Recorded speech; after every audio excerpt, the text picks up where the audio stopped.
And I can remember a disappointment he had. He was, at that time, and other times too, involved with some periodical that was touch and go, whether it could exist, you know.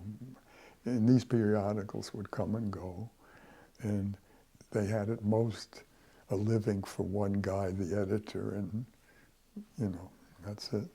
At any rate, there were, this time maybe two guys were involved, but I don't know that either of them really could be sustained by that.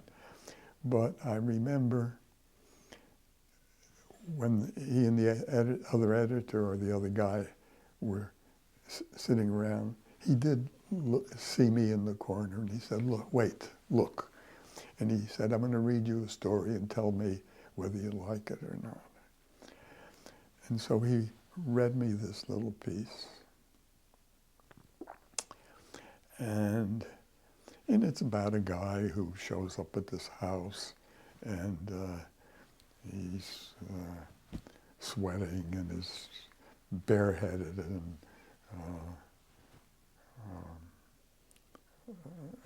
I don't remember everything. You're supposed to get the image of this guy. And then when he goes in the house, and some people come out and meet him, and what happens, you know, there's a lot of things happening, but he takes off his hat and says hi. And what my father was obviously looking for was, here's a guy who submitted a story with a bareheaded man suddenly having a hat.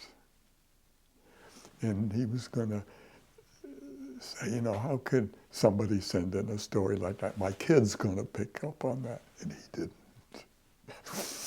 So I can remember that. But, you know, not that he, you know, scolded or didn't, but I could see the disappointment. I missed that one.